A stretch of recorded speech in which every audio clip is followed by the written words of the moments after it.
ဒီစကားလေးကတော့အဖွဲလိုက်ခိုးတာအရန်တော်လုံးလို့အစိုးရကနေတောင်ပြန်ငှားပြီးခိုးခိုင်းရတဲ့ခမိုင်းမိုင်းစကားကောင်းလေးတကားပဲဖြစ်ပါတယ်ရုပ်ရှင်လေးမစခင် VPN လေးကြော်ပြီးကြော်ညာလေးတွေတက်လာရင်ကြည်ပေးခြင်းဖြင့်ကျွန်တော်ရဲ့ channel လေးကို support ပေးကြဖို့မေတ္တာရက်ခံပါတယ်ဒီနေ့ပြပြပေးမယ့်ရုပ်ရှင်လေးကတော့အီတလီနိုင်ငံမှာနာမည်ကြီးရာဇဝတ်သမား Cyrus ကအစီအစဉ်တစ်ခုကြောင့်လေးလံအင်စီကိုရောက်နေခဲ့ပါတယ်သူကအဖွဲသားတွေဖြစ်တဲ့ဒန်တန်နဲ့ဟက်ကာမီတို့ကိုမတိကျအောင်ဆောင်ပြီးအထက်ကိုဝင်လာခဲ့တယ်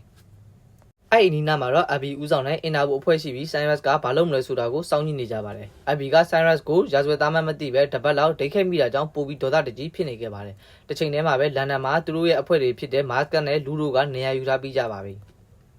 လက်ရှိဗင်းနဲ့မြို့ရဲ့လေလံပွဲမှာပြသတဲ့ပထမဆုံးအမှုပညာလက်ရာကတော့မိုးဆန်ရဲ့လက်ရာဖြစ်ပြီး17တန်းလောက်တန်ကြီးရှိပါတယ်နောက်ထပ်မှမိတ်ဆက်ပြသခဲ့တာကတော့ပညာရှင် NFT ရဲ့လက်ရာဖြစ်ပြီးကင်မရာ482လုံးပါတဲ့မျက်နှာဖုံးမှာ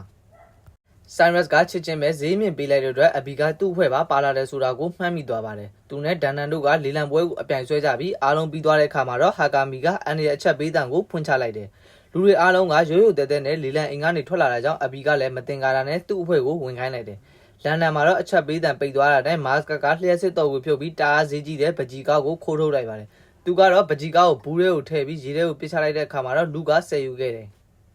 Cyrus တို့ဘက်ကပြန်သွားကြည့်လိုက်တော့သူကအန်အိတ်ကိုရွက်လေစီကိုခေါ်လာခဲ့ပါတယ်။နောက်ပေါက်ကသူတို့ထွက်လာကြတော့လှေပေါ်မှာပိုင်လော့ကမ်မီလာကစောင့်နေတယ်။သူတို့ကလှေပေါ်တက်ပြီးအဘီရောက်လာတော့သူတို့က NFT ဆိုတဲ့ပစ္စည်းကိုလိုချင်တာမဟုတ်ပဲပညာရှင်အန်အိတ်ကိုလိုချင်မှသဘောပေါက်သွားခဲ့တယ်။သူမကနောက်တွေတစ်စီနဲ့အမြန်လိုက်ဖို့လုပ်ပေမဲ့ဟက်ကာမီကတခြားတွေအကုန်ကိုထွက်မရအောင်လုပ်ထားခဲ့တယ်။အဘီကလက်မလျှော့ပဲနောက်ထပ်တစ်စီထက်ရှာပြီးလိုက်လာတော့ကမ်မီလာကလည်းအချိန်တင်ပြီးမောင်းနေခဲ့ပါတယ်။ပင်လယ်ဘက်ကိုရောက်လာတဲ့ကဟာကာမီကကမ်မီလာကိုခွင့်ပြုထားတဲ့အတားစီကိုအသက်သွင်းလိုက်ပြီးအဘီကိုအနောက်မှာပြက်ကြံစေခဲ့ပါတယ်။သူတို့ဘက်ကရွက်လေစီကိုရောက်လာတဲ့ကအန်အိတ်ကို NFT အတွက်20မီလီယံပေးပြီးပါတီကိုစားခဲ့ကြတယ်။အဘီတို့က CCTV မှတ်တမ်းတွေကိုပြန်ကြည့်လိုက်တဲ့ကဒန်နန်ရဲ့ခြေထောက်ကထွန်းနဲ့ဖြစ်နေတာကိုသတိထားမိသွားပြီးသူ့လူတွေကိုရှာဖွေစေခဲ့ပါတယ်။နောက်နေ့မနက်8 နာရီသတင်းမှာတော့အန်အိတ်ပြန်ပြီးဆွဲခဲ့ရန်ကြောင်းပြောပြလာခဲ့ပါတယ်။ဒီတော့မှအန်အိတ်ကသူတို့ဟာဂျာဆွဲကောင်တွေဖြစ်တယ်ဆိုတာကိုသိသွားခဲ့ရပြီးထိတ်လန့်သွားခဲ့တယ်။ဒါနဲ့ Cyrus ကသူတို့ရဲ့အကြံကိုမြန်ရှင်းပြခဲ့ပါတယ်။မိုနာလီဇာပကြီးကခိုးယူခံပြီးတဲ့နောက်မှာတာမိုးပိုတက်လာခဲ့တယ်။ဒါကြောင့်သူတို့ကအဲ့ဒီဖြစ်ပျက်ကိုအတူခိုးပြီးအခုသူက NAC ကနေ NFT 20မီလီယံနဲ့ဝယ်ပြီးပျောက်သွားတယ်လို့သတင်းလွှင့်ပါမယ်။ဒီလိုဆိုရင်80မီလီယံလောက်အထိဈေးကုန်တက်သွားနိုင်ပါတယ်။သူနဲ့သာပူးပေါင်းမယ်ဆိုရင်ပတ်စံတွေကို NAC နဲ့ခွဲယူမယ်လို့ပြောခဲ့ပါတယ်။အဲ့ဒီအချိန်မှာဒန်တန်ကရဲတွေစီကနေအဖမ်းခံခဲ့ရပါတယ်။အဘီက Cyrus ကိုပုံပြပြီးဒန်တန်နဲ့ Cyrus တို့ကယဉ်ကျေးမှုရှိတယ်ဆိုတာကိုသက်သေပြခဲ့ခြင်းပါတယ်။သူမကဒန်နန်ကိုမေးမြန်းဆောင်စားဖို့ကြိုးစားနေတဲ့အချိန်မှာ Cyrus ကသူနဲ့သူမတို့အတူတူကုံဆုံးခဲ့တဲ့တပတ်တာကာလကဓာတ်ပုံတွေကိုပို့ပေးလာခဲ့ပါတယ်။အဘီကဒန်နန်ကိုခေါ်ပြီးလန်ဒန်ကိုလိုက်သွားဖို့ဆုံးဖြတ်လိုက်ပါတယ်။ပြီးရဌာနချုပ်ကိုရောက်လာတဲ့အခါမှာတော့အဘီက Cyrus ကိုလိုက်ဖမ်းချင်နေတဲ့ Hasley နဲ့တွေ့ဆုံခဲ့တယ်။ပထမကတော့အဘီက Cyrus ကိုသူမရှာနေတာကြာပြီဖြစ်တဲ့အတွက်သူ့ကိုဝင်ပါစေခြင်းဘူး။ဒါပေမဲ့ Hasley မှာအရေးကြီးတဲ့ mission တစ်ခုကရှိနေပါတယ်။ဂျော်ကန်ဆန်ဆိုတဲ့လူကငွေအတွက်နဲ့လူရပေါင်းများစွာကိုတတ်ခဲ့သူဖြစ်ပြီးတက်တည်မခိုင်လုံလို့သူတို့ကဖမ်းဆီးလို့မရသေးပါဘူး။ဂျော်ကန်ဆန်ကလီဗီယက်တန်တို့ဟက်ကာဂရုနဲ့ပေါင်းပြီးငွေမီလီယံပေါင်းများစွာကိုယူဖို့စီစဉ်နေတာကိုဟက်စလီကခြေရာခံမိထားတယ်။လီဗီယက်တန်တို့ကရွှေနဲ့ကုန်ကြစိတ်ကိုပေးချရမယ်လို့ပြောတဲ့အတွက်ဂျော်ကန်ဆန်ကရွှေတွေကိုလန်ဒန်ကနေမေဇူးကြီးစီရောက်အောင်ရွှေပေးရတော့မှာပါ။ရွှေတွေကိုအဲ့လိုရွှေတာကတရားမဝင်မှုဆိုပေမဲ့ဟက်စလီကအဲ့ရွှေတွေကို Cyrus ကကိုပေးစေချင်နေပါတယ်။အဘီကတော့မကျင်မနှက်ပဲညင်းမရတာကြောင့်လက်ခံလိုက်ရပါတယ်။အဲ့ဒီညမှာအဘီက Cyrus ကိုရှာပြီးတွားပြောလိုက်ပါတယ်။ဂျော်ကန်ဆန်ဆိုတာကနာမည်ကြားလိုက်တာနဲ့တာအနယ်များတဲ့သူဖြစ်တာမလို့သူကလက်မခံခြင်းပေမဲ့အဘီကသူ့စီမှာဒန်ဒန်ရှိနေပါတယ်။သူ့ကိုထောင်ထဲမှာမသေးစေခြင်းလုပ်ပေးရမယ်လို့ပြောလိုက်ပါတယ်။ Cyrus ကဒီလိုကိုလက်ခံရင်သူတို့အားလုံးပြန်ဆောင်ခွင့်ပေးမယ်လို့ပြောလိုက်တဲ့အခါ Cyrus ကအဘီပါအတူတူပါဝင်မှလက်ခံမယ်လို့ပြန်ဖြေခဲ့ပါတယ်။အန်လန်ဒေတာမှာ Hatchman ကသူ့နောက်ကိုအကြာကြီးထောင်လန်းနေခဲ့တဲ့သူကိုမိသွားပြီးနှိပ်စက်နေခဲ့တယ်။နှိပ်စက်လို့ပြီးမှသူကဂျော်ကန်ဆန်ကိုဗီဒီယိုခေါ်ပြီးတစ္ဆာဖောက်တဲ့ခွေကဘလို့ကိုက်ဖြတ်လဲဆိုတာကိုပြသပေးခဲ့တယ်။နောက်နေ့မှာတော့အဘီကဒန်နန်ကိုလှုပ်ပေးပြီးအဖွဲ့နဲ့ပြန်ဆောင်စီခဲ့ပါတယ်။ရွှေချောင်းတွေကကုန်နေတာထဲမှာထည့်ထားပြီးလေးစိတ်တွေမှာအဆောင်တွေခြားထားပါတယ်။တေချာစဉ်းစားပြီးကြတဲ့နောက်မှာ Cyrus ကလေရင်တစ်စီးလုံးကိုတုံးဖို့ဆုံးဖြတ်လိုက်ပါတယ်။ပြောချင်တာကသူကဒုတိယလေရင်စီကိုရေဒါစနစ်နဲ့လမ်းချိတ်ပေးမှာပါ။ဒီလိုဆိုရင်သူတို့မှာကိုပိုင်လေရင်လိုတဲ့အတွက်သူကမိုးဆန်စီကိုတွားငှားခဲ့ပါတယ်။သူကအစားကတော့ငင်းမိမဲ့အဘဒီကသူမရဲ့တစိတ်ကိုထုတ်ပြပြီးသူကတရားမဝင်ပြန်တမ်းမှုလုပ်နေတာဖြစ်တယ်လို့ထောက်ပြခဲ့ပါတယ်။မိုးဆန်ကသူ့လိမ်မှာပါတဲ့ထိန်းချုပ်ကရိယာအကြောင်းနဲ့တခြားစနစ်တွေအကြောင်းကိုရှင်းပြခဲ့ပြီးအဘီကတော့သူ့ရဲ့ရဲခွင့်အာဏာနဲ့ဒီလိမ်ရင်ပြန်တမ်းမှုကိုပြဿနာမဖြစ်အောင်ကာကွယ်ပေးရမှာဖြစ်ပါတယ်။မန်ဂတ်ကသူ့အစစ်မြင့်လာတဲ့လေဆာကိုလိမ်မှာဆင်ခဲ့ပါတယ်။ဒန်နန်ကတော့ရုပ်ဖြတ်ဖို့အတွက်သပင်တုတွေနဲ့မုတ်စိတ်တွေကိုစမ်းနေတယ်။ခမီလာကတော့ရွှေချောင်းတွေအောက်ကနေလိမ်နဲ့ဝင်ဖို့ကြိုးစားတဲ့နေရာမှာအနေငယ်အခက်တွေ့နေခဲ့ပါတယ်။ Cyrus ကအကြံတစ်ခုရသွားပြီး MFD ကကင်မရာတွေအကုန်လုံးကိုလိမ်ပေါ်မှာတက်စေခဲ့ပါတယ်။ဒီလိုဆိုတော့ကမီလာတယောက်ပို့ပြီးအာရုံစိုက်ကြည့်လို့ရသွားပါပြီ။ ကာမီက GPS စနစ်နဲ့လေကြောင်းထိန်းချုပ်ရေးစနစ်ကိုဟပ်ဖို့ program တစ်ခုရေးဆွဲလိုက်ပြီးပြဿနာကလေယာဉ်နှစ်စီးလုံးတစ်ချိန်တည်းမှာအရှိန်မြန်နဲ့တွားလို့မရတဲ့ကိစ္စပါပဲလေကြောင်းထိန်းချုပ်ရေးတွေကတရားရောက်ကစင်ကနေတစ်ခုထဲမှာလေယာဉ်နှစ်စီးရှိနေတာကိုသတိထားမိသွားနိုင်ပါတယ်ဒါပေမဲ့ကံကောင်းတာကအဘီမှာအတီတယောက်ရှိနေပါတယ်အဘီနဲ့ Cyrus တို့ကရဲတွေအတွက်လှုပ်လှုပ်ပေးနေတဲ့လေကြောင်းထိန်းချုပ်သူ Harry နဲ့တွေ့ဆုံခဲ့ပါတယ် Harry ကလုံးဝညှင်းဆန်နေတာကြောင့် Cyrus ကပတ်စံနဲ့ကန်လန်လိုက်တော့မှလက်ခံသွားပါတယ်နောက်ရက်မှာ Hasley နဲ့တွေ့တဲ့ကသူထည့်ထားတဲ့လူကိုတွေ့ပြီးတက်ပစ်လိုက်ကြပြီးဖြစ်တာကြောင့်ရွှေတွေကို10ရက်တွင်ပြောင်းကြတော့မယ်လို့ပြောခဲ့ပါတယ် Cyrus ကဒါမှဖြစ်နိုင်တော့ဘူးလို့ပြောနေနဲ့ Hasley နဲ့စကားများခဲ့ကြပါတယ်အဘီကသူတို့နှစ်ယောက်လုံးကိုអော်လိုက်ပြီးမှငြိမ်စေခဲ့ပါတယ်တိတ်မကြခင်စိုက်ဘာအကြမ်းဖက်သမားတွေကမက်ဒရစ်ကတာကိုတိုက်ခိုက်ကြပြီးမြို့ကိုရည်ကြီးစေခဲ့တဲ့အတွက်လူ73ယောက်သေဆုံးခဲ့ပါတယ်ပူပူဆူလာဖို့ရှိတာကြောင့် Cyrus ကနောက်ဆုတ်ဖို့ပြောပေမဲ့သူတို့အဖွဲ့ကညှင်းဆန်ကြပြီးဂျော်ကန်ဆန်ကိုတားဖို့ပဲလုပ်ခဲ့ကြပါတယ်လူကတော့တူတူဝေဝေနဲ့ပါပဲအဲ့ချိန်မှာဂျော်ကန်ဆန်ကလီဘီယတန်ကိုကျေးဇူးတင်နေခဲ့ပါတယ်အလုပ်တွေများလို့အပြီးမှာဟာကာမီကလိန်ရဲ GPL ကိုဟပ်ဖို့ device တီထွင်ခဲ့ပြီးပါပြီဒါပေမဲ့ဘုံနဲ့ပုံစံတူနေတာကြောင့်အစိပ်ပိုင်းလေးတွေကိုပိုင်းပြီးတော့မှပဲတည်သွားကြဖို့ဖြစ်လာပါတယ်နောက်ထပ်10ရက်တာကာလမှာသူတို့ကအသေးစိတ်နဲ့ပြည်စုံအောင်စီစဉ်ခဲ့ကြပါတယ်အဲ့ဒီကိုရောက်တဲ့ခါမှာတော့ Cyrus နဲ့ Abby တို့ကစုံတွဲအောင်ဆောင်ပြီးပထမတန်းကဝင်ကြလို့ကျန်တဲ့ဖွဲ့တွေကလည်းတခြားနေရာတွေကနေဝင်လာကြတယ်။ Hatchman နဲ့တခြားလူလေးဦးကတော့ရွှေတွေကိုစောင့်ကြနေပါတယ်။ Cyrus ကလှုပ်ဝက်ဆက်သွယ်ရေးကိရိယာကိုတက်ဆင်ပြီးလူကတော့ပြန်မပြေခဲ့ပါဘူး။ Cyrus ကသူ့ကိုဖုန်းခေါ်လို့မရတော့မှလူကဂျော်ဂါဆန်ကိုတအားကြောက်တဲ့အတွက်ဒီမရှင်ကနေထွက်သွားတာကိုသိလိုက်ရတာဖြစ်ပါတယ်။လေရင်ကထွက်သွားတာနဲ့မီဇန်ကလည်းတစ်ဖက်ကသူတို့လေရင်ပေါ်ကကွန်ပျူတာနဲ့ဝင်ထိုင်ပြီးလေရင်ရဲ့အချက်လက်တွေနဲ့ဂျော်ဂါဆန်တို့ရဲ့အချက်လက်တွေကိုစုဆောင်းလိုက်ပါတယ်။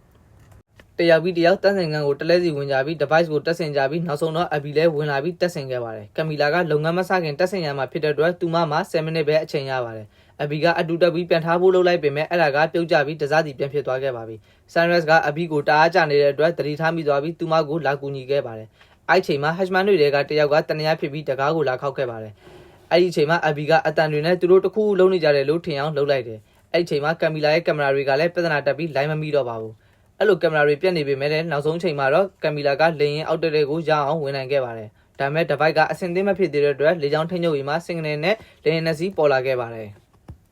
ဒါကြောင့် Harry ကသူ့ရဲ့လုပ်ဖို့ကိုင်ဘက်ကိုအာရုံလွှဲပြီးပါထုတ်လိုက်ရတယ်။အဲ့ချိန်မှာ Abby ကတက်ဆင်လို့ပြီးသွားတာကြောင့်စင်ကနေမှာနောက်ထပ်လေရင်ပျောက်သွားခဲ့ရတယ်။ပျောက်သွားတဲ့ Cyrus က Abby ကိုနမ်းလိုက်မိပါသေးတယ်။ပြီးတဲ့နောက်မှာ Harry ကလေရင်ပိုင်းလို့စီကိုဆက်သွယ်ပြီးမုန်တိုင်းရှိတဲ့အတွက်လမ်းကြောင်းပြောင်းဖို့လိန်ပြောခဲ့ပါတယ်။ပိုင်းလို့တွေကယုံပြီးပြောင်းလိုက်တဲ့အခါမှာတော့ကမီလာကဒုံးတွေကိုတုံးပြီးမူလလမ်းကြောင်းထဲမှာပဲရှိနေတည်ရောင်ဖန်တီးလိုက်ပါတယ်။ခီးသည်တွေကလမ်းကြောင်းပြောင်းမဲ့ဖြစ်ကြောင်းကိုပိုင်းလို့ကကြီးညာတဲ့အခါမှာတော့ Hatchman တွေကလှုပ်လှုပ်ရှားရှားဖြစ်သွားကြပါတယ်။ဒါကြောင့်ဒန်နန်ကနေမကောင်းတဲ့လူကြီးလိုဟန်ဆောင်ပြီးအာယုံလွှဲလိုက်တဲ့အခါမှာတော့ Mangus ကအောက်ဆီဂျင်ဘူးကိုဆွဲပြီးကာကိုတွားလိုက်ပါတယ်။ဟာကာမီက Wi-Fi ကိုဖြုတ်ချပြီးတော့ကိုဟတ်ခဲ့တယ်။ Mangus ကအောက်ဆီဂျင် mask ကိုတက်ပြီးလေဆာနဲ့စတင်ဖောက်ထွင်းပါတယ်။ဒါပေမဲ့လေဆာရဲ့ဖိအားကပြင်းတာကြောင့်လေရင်ကအနှင်းငယ်ခိုင်ရန်သွားခဲ့ပါတယ်။လေဆာကအနှင်းငယ်အချိန်ယူနေရတော့ Hatchman တွေကလှုပ်ရှားနေကြပါပြီ။ဒါကြောင့် Cyrus နဲ့ Abby တို့ကတားခဲ့ကြတယ်။ Mangus ကလေဆာကိုတုံးနေလေလေရင်ကခိုင်ရန်လေးဖြစ်ပြီးသူတို့ရဲ့ရံပွဲကလည်းလူးလိမ့်နေတော့တာပါပဲ။ Abby ကဗီဒီယိုကိုတွန်းထုတ်လိုက်တာကြောင့် Cyrus တို့အောက်ထပ်ကိုပြုတ်ကျသွားခဲ့တယ်။ဒီလိုနဲ့ Mangus ကဖွင့်သွားနိုင်တဲ့အချိန်မှာ Cyrus တို့လည်းအပြက်ကိုရှင်းနိုင်ခဲ့ပါပြီ။ဒါနဲ့သူတို့က Mangus စီကိုတွားတဲ့လမ်းမှာ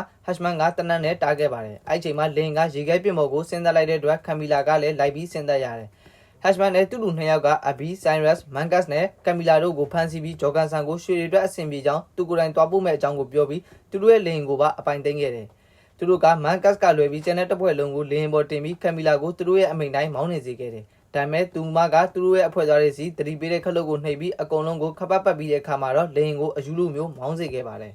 ။အဲ့လိုခိုင်ရန်ပြစ်လိုက်တော့ရွှေတွေလည်းဟန်ချက်ပြတ်ကုန်လို့လေရင်ကိုလည်းမမြင်အောင်ဖုံးထားတဲ့တထုပြားတွေကလည်းကွာကြကုန်ပါတယ်။ Mangus ကသူ့ကိုဖမ်းထားတဲ့လူတွေစီကနေတနက်ကိုလူပြီးထွက်ပြေးပါတယ်။နောက်ကနေ Hatchman ကလိုက်လာပြီးတနက်ကိုပြန်ရသွားတဲ့အခါမှာတော့အားရပါရပြစ်ချလိုက်တော့ကြည်စံနောက်ပြန်ထွက်သွားပြီးသူ့လက်ကိုသူခိုက်မိသွားခဲ့ပါတယ်။ရထားဘူတာမှာ Hasley ကရွှေတွေရောက်မလာတဲ့အတွက်သူ့ပါဒနာကိုပလန်ကြာရှုံးကြောင်းပြောလိုက်ပြီးနေလူအဖွဲ့ကိုခေါ်ဖို့ဆုံးဖြတ်လိုက်ပါတယ်။သူကအကြောင်းဆုံးပြောပြပြီးရန်သူဘက်ကချင်းချောင်းလာရင်ပြစ်ဖို့Abbyရဲ့အသက်ကိုအဓိကမထားဖို့လည်းပြောခဲ့ပါတယ်။လင်းရင်ရောက်လာတာနဲ့ဂျော်ဂါဆန်ကလီဗာရဲ့တန်ခေါင်းဆောင်တွေနဲ့တွဲဆုံပြီးရွှေတွေကိုလွှဲပေးဖို့လုပ်ထားပါတယ်။အဲ့ချိန်မှာသူတို့နောက်ကိုနေတို့အဖွဲ့လေရင်တွေကလာပြီလို့ Harry ကပြောပေမဲ့ Hasley ကအဲ့ဒါအမှန်မဟုတ်ဘူးလို့လိန်ပြောခဲ့ပါတယ်။အဲ့ဒီချိန် Cyrus က Hatchman ရဲ့လက်ထက်ကတနက်ကိုပြစ်ချစေပြီးတာနဲ့ Abby နဲ့စတင်တိုက်ခိုက်ခဲ့ပါတယ်။ပြီးတော့ကွန်ထရိုးကိုလူယူပြီးစာပို့လိုက်သလိုကမီလာကလည်းစစ်သားတွေတတိထားမိသွားအောင်လေရင်ကိုလှုပ်ခါရမ်းနေခဲ့ပါတယ်။တခြားလေရင်တွေကထွက်သွားကြတော့ Hatchman တွေကကမီလာကိုချင်းချောက်ပြီးအကုန်စင်ပြောင်းပြန်လုပ်ခိုင်းပါတယ်။သူကလေရင်ကိုပြန်တယ်ပြီးတာနဲ့တိုက်ခိုက်ခဲ့ပေမဲ့မောင်မြင်ခဲ့ပဲစဉ်းစားဖို့အမိန်ပေးခံလိုက်ရတယ်။ကမီလာကအချိန်နဲ့ထိုးဆင်းပစ်လိုက်တော့Abbyကကွန်ထရိုးကိုပြန်ရသွားပြီးတကားကိုဖွင့် Hashman ကိုအပြင်ရအောင်ထုတ်ပြနိုင်ခဲ့တယ်ပြီးတော့သူတို့နှစ်ယောက်ကကမ်မီလာကိုကူညီပြီးလင်းကိုဆင်းမရအောင်လုပ်ကြပါတယ်တထုပြားတွေကအကုန်ကွာပြီးပျက်စီးမှုတွေဖြစ်ကုန်တာကြောင့်သူတို့ကနာကျင်နေတဲ့ဂျာကနေအကောင်ဆုံးကြိုးစားပြီးဂျော်ကန်ဆန်ရဲ့ဥယျာဉ်စီကိုစဉ်းစားခဲ့တယ်ဒါပေမဲ့လင်းတစ်ချမ်းကတော့အတော်လေးဆုတ်ပြတ်သွားပါတယ်ရွှေတွေကထွက်ကြခဲ့ပြီး Cyrus ကမ်မီလာအဘီတို့ကလူတွေဝိုင်းတာကိုခံလိုက်ရတယ်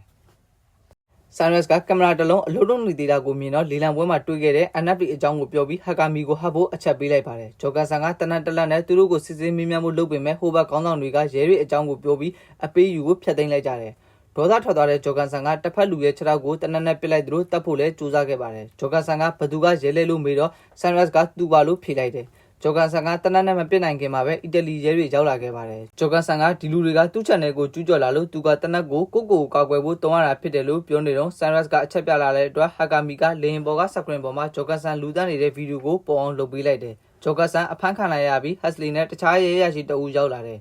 အဘီကစိတ်တူပြီးသူနှုတ်တဲ့အကြောင်းပြောပြလိုက်ပြီးလှေပေါ်တက်သွားတဲ့ Cyrus တို့စီလိုက်သွားခဲ့ပါတယ်ဘာလို့ကြတော့ Cyrus ကသူ့မရဲ့ငယ်ဘွားတုန်းကအိမ်လေးကိုဝယ်ပေးခဲ့ပြီး surprise လုပ်ပေးခဲ့ပါတယ်တကယ်တော့ဇလန်မှာမြှုပ်ထားတဲ့ဇက်ကွက်တွေရှိပါသေးတယ်လူက mission ကနေနှုတ်မထွက်ခဲ့ပါဘူးအဲ့ဒီစားသူကရွှေတွေကိုခိုးပေးခဲ့တာပါမကကရွှေအတုတွေကိုလုပ်ပြီးအဲ့လေရင်ပေါ်ကိုတင်လာပါတယ်တိုက်ခိုက်နေကြတော့သူကအတုတွေကိုအစစ်200ကိုထည့်ပြီးအစစ်ကိုတော့အပြင်ဘက်ကိုထုတ်ပေးခဲ့တာပါအဲ့ဒါကိုလူက AIP သုံးပြီးဖွက်ပေးခဲ့ပါတယ်Hasley ကတော့တတုချောင်းတွေပဲကြာသွားခဲ့ပါတယ်အခု Cyrus နဲ့ Abby တို့ကအဖွဲနဲ့ပြန်ဆောင်ကြပြီးသူတို့ကရွှေတွေကိုရေတွေကနေဆယ်ယူနေခဲ့ကြပါတယ်Abby ကတော့သူတို့အဖွဲ့တွေကိုဝင်ဖို့ဆုံးဖြတ်လိုက်ကြတော့ Cyrus ကသူ့မကိုနိုင်ရင်ဇလန်လေးလည်းပြီးဆုံးခဲ့ပါတယ်တင်ကတော့မူးလို့ရှူစရာတော့မရှိပါဘူးစိတ်ဝင်စားစရာကောင်းတဲ့ရုပ်ရှင်အကြောင်းတွေတင်ဆက်ပေးသွားမှာဖြစ်လို့ဆက်လက်စောင့်ကြည့်ပေးကြပါအောင်ဗီဒီယိုလေးကိုကြိုက်နေတတ်တယ်ဆိုရင် like and subscribe လေးလုပ်ပေးဖို့မမေ့နဲ့အောင်တော့